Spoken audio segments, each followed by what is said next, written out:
खुलुमबाय लोगोफोर, गोजोन फुंबिलि बयनिसिमबो। नोंथांमोनखौ डियार ब्रह्म चेनेलाव फिन खेबसेबाव आरो बयखौबो बरायनाय बावहरबाय। आं दिनै नोंथांमोननि सिगाङाव आरोबाव माखासे खौरां लानानै फैबावलायबाय। आसा खालामो नोंथांमोनहा खौरांखौ नायनानै मोजां मोनगोन। जुदि नोंथांमोनहा खौरांखौ नायनानै मोजां मोनो, बेबादिनो गोदान गोदान खौरां मिथिनो थाखाय चेनेलखौ साबस्क्राइब खालामनानै लादो। दिनैनि गिबि खौराङावनो दङ प्रमद बर'आ बड'लेण्ड टेरिटरियेल ओनसोलाव 900 टेट उथ्रिसारनाय फोरोंगिरिफोरनो थिसनलाइ गथायदों। Chief executive member of Bodoland territorial region Pramod बर'आ मैया 22 आगस्तखालि बिटिआरआव सोलोंथायारि थाखोखौ जौगाहोनायनि थांखिजों 900 फोरोंगिरि रोंगौथि आनजाद टेट उथ्रिसारनाय बिनायसाफोरनो थिसनलाइ बिलाइ रानदोंमोन। बिनायसाफोरखौ ओनसोल नाङैनो प्रभिन्सियेलाइज्ड लवार प्राइमारि एलपि आरो गेजेर इंराजि एमइ फरायसालिफोराव लेङाइ फोरोंगिरि, आरिमु बिगियान आरो हिन्दी महरै सायख'नाय जादोंमोन। हाबाफारिनि समाव बर'आ गोदानै थिसनजानाय फोरोंगिरिफोरखौ बिबुंथि लाखियो आरो गोसो गोरबोनिफ्राय बरायनाय जासियो आरो गावसोरनि मावनांगौ हाबाखौ बावसोमनानै मावफुंनो खावलायो। बर'आ गथ'फोरनि इयुनखौ महर होनायाव फोरोंगिरिफोरनि गोनांथार बिफावखौ नोजोर होयो। फोरोंनाया मोनसे आरिमुनि महर होनना गोसो होयो। गोदान फोरोंगिरिफोरखौ फरा बिजाब गोनां आदबफोरनि अनगायै गोसो होनो थुलुंगा होयो आरो बिसोरखौ गियान फोरोंनो थाखाय थुलुंगा होयो, जाय फरायसाफोरखौ बिबान गोनां, आखा-फाखा आरो जाफुंसार बैसोगोरा महरै जोथोन होयो। बे फोरोंगिरिफोरनि थिसनथाया ओनसोलनि फरायसालिफोरनि सिङाव सोलोंथाइनि गुनखौ जौगाहोगोन होनना मिजिंथिनाय जादों। बे हाबाफारिया सोलोंथायारि साबसिनखौ बांहोनो आरो फरायसाफोरनि थाखाय मोनसे हेफाजाबारि सोलोंथाइनि आबहावा सोरजिनो थाखाय बिटिआरनि सोलिबाय थानाय रादायाव मोनसे गोनांथार आगान। बे हाबाफारियाव बिटिआरनि मावफुं सोद्रोमा दावबैसा बर', उकिल मुसाहारि, धर्मनारायण दास, गौतम दास, दिगन्त बरुवा, एमसिएलए माधव चन्द्र सेत्री आरो पबित्र बर'जों लोगोसे गोबां मुंदांखा सुबुंफोरा बाहागो लादोंमोन। बे हाबाफारियाव बिटिसिनि सोलोंथाइ सामलायगिरि जेपि ब्रह्मआबो नुजाथिदोंमोन।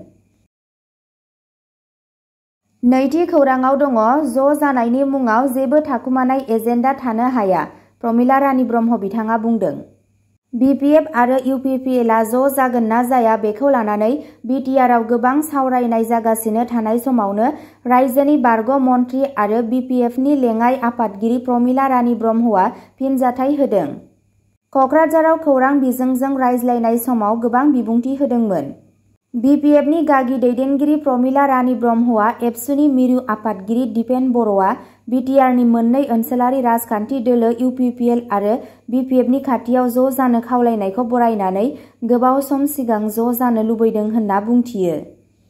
एबसुनि आफादगिरि दिपेन बर'आ थारैनो इउपिपिएल आरो बिपिएफखौ ज' जानायखौ लुबैनाया जोंनि थाखाय मोजां बाथ्रा होनना बुंनानै दिपेन बर'आ बेखौनो बुङो दि बिथाङा बाथ्राफोरखौ बुजिबाय। अदेबानि ज' जानायनि मुङाव जेबो थाखोमानाय एजेन्डा थानो हाया। बेराफारसेथिं 2025 मायथाइनि बिटिसि बिसायख'थियाव बिपिएफ आरो इउपिपिएलआ जयै बिसायख'थि गेलेगोन नामा होनना खौरांगिरिफोरनि सोंथिनि फिन होनानै प्रमिला रानि ब्रह्मआ बुङो दि बिपिएफ आरो इउपिपिएलआ दासिमबो ज' जायाखै। रायखांनो गोनांदि बिपिएफ इउपिपिएलनि ज' जानायनि गोबां सावरायनाय जादोंब्लाबो बिपिएफनि आफादगिरि हाग्रामा महिलारीआ दासिम जेबो मावख'आरि बिबुंथि होआखै।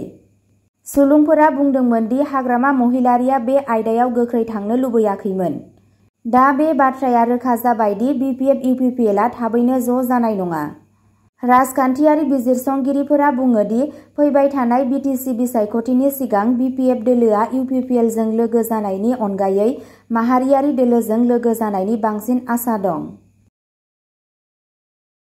थामथि खौराङाव दङ बिपिएफ आरो इउपिपिएलजों ज' जाब्ला हाग्रामा महिलारीआ डिपुटि चिफ जानांगौ, इएम राकेश ब्रह्म बिथाङा बुंदों। खौरां बिजोंनिफ्राय मिथिनो मोननाय बायदियैब्ला मैया बिटिआरनि इएम राकेश ब्रह्मआ खौरां बिजोङाव ओनसोलारि राजनितिक हान्जानि सायाव बिबुंथि लाखिनायखौ नुनो मोननाय जादों।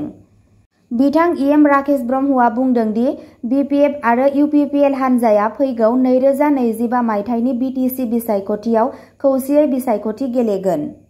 फिन आरो प्रमद बर'खौ बिटिआरनि चिफ खालामगोन आरो हाग्रामा महिलारीखौ डिपुटि चिफ खालामगोन। बेनि उनाव थामथि खेबनि थाखाय हिमन्त बिश्व शर्माखौ आसामनि गिबि मन्थ्रि खालामगोन।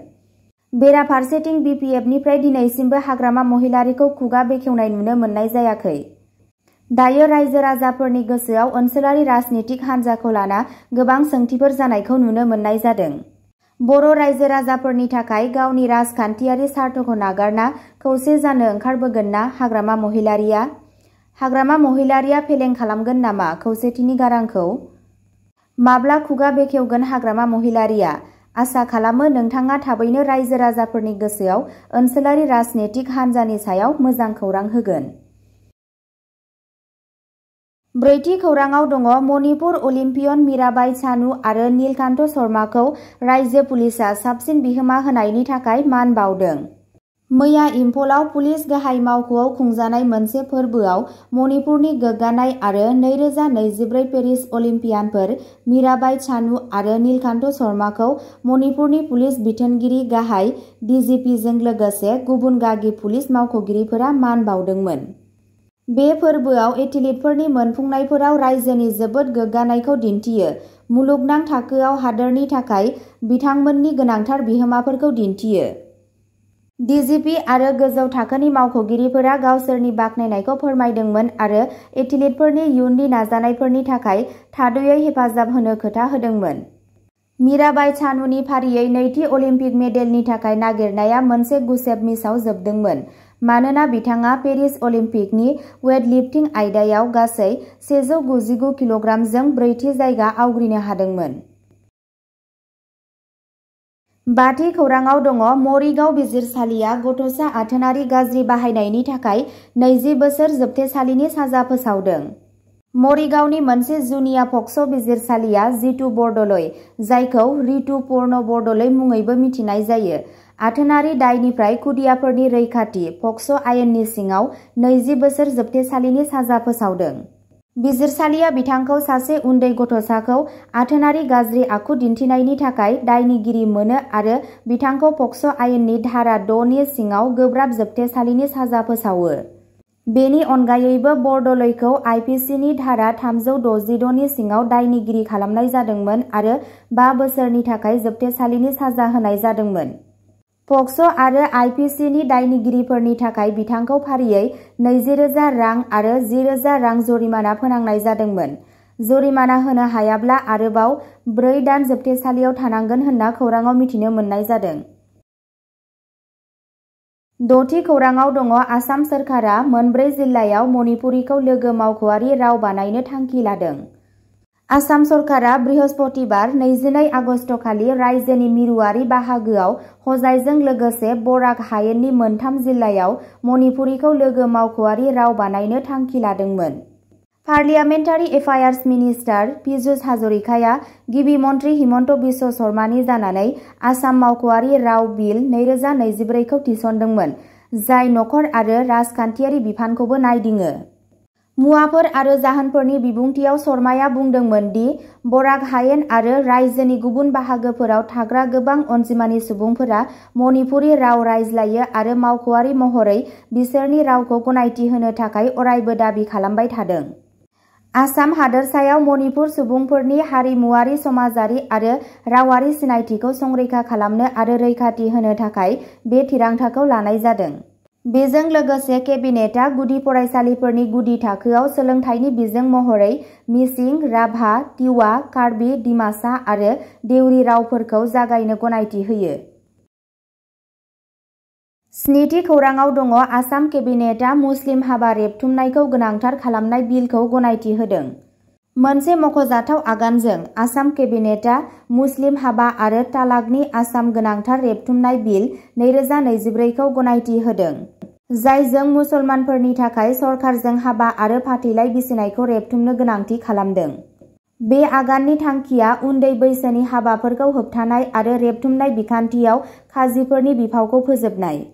गिबि मन्त्रि हिमन्त बिश्व शर्माया फोसावदोंमोन दि जिल्ला कमिसनार आरो रेबथुमगिरिफोरा दा रेबथुमनाय रेबगान्थिखौ दोननायनि थाखाय बिबान गोनां, जाय सिगाङाव ब्रिटिश समनि आयेननि सिङाव गनायथि होजानाय 94 खाजिफोरजों लाजादोंमोन। गोदान बिलआ उन्दै गथ'साफोरजों लोब्बा थानाय हाबाफोरनि रेबथुमनायखौ होबथानो थांखि लायो आरो दोरोङारि इस्लामारि हाबा खान्थिखौ सोलाया, नाथाय रेबथुमनाय बिखान्थिखौल' सोलायो। थांखि लानाय आयेनखौ बृहस्पतिबारनिफ्राय जागायजेननाय दुफां बोथोरनि जथुम्मायाव आयेन आफादाव दिन्थिनाय जागोन। गोसो होनानै बुंदोंमोन दि थांखिया उन्दै बैसोनि हाबानि खैफोदखौ फोजोबनाय आरो गोदान आयेना बेखौ रोखा खालामगोन दि हाबा आरो फाथैलाइ बिसिनाया लेङाइ रेबथुमगिरिनि मावख'आव रेबथुमजादों। 8थि खौराङाव दङ बिटिआरआव दावबायनायखौ जौगाहोनाय, जौगानाय आरो जौगाहोनायनि सायाव सावरायनो थाखाय स्टकहल्डारफोरनि जथुम। बड'लेण्ड टेरिटरियेल रिजन बिटिआर सरकारनि टुरिजम बिफाना मैया बिटिसि सेक्रेटारियेट कनफारेन्स हलआव दावबायारि स्टकहल्डारफोरजों मोनसे गोनांथार सावरायमेल खुंफुङो। बे मेलनि थांखिया बिटिआरआव दावबायारि थावनिफोरखौ बांहोनाय आरो जौगाहोनाय, जेरै दावबायारि थावनिफोर आरो दिहुनजानाय बेसादफोरखौ जौगाहोनाय, बड'लेण्डआव आथिखालनि दावबायथायनि थासारिखौ बिजिरनाय, दावबायथाय बिथिङाव जेंनाफोर आरो खाबुफोरखौ सिनायथिनाय, गोजोर दावबायथाय जौगाथायनि आदब खायदा बानायनाय, आरो स्टकहल्डारफोरनि गेजेराव हेफाजाब होलायनायखौ बांहोनाय।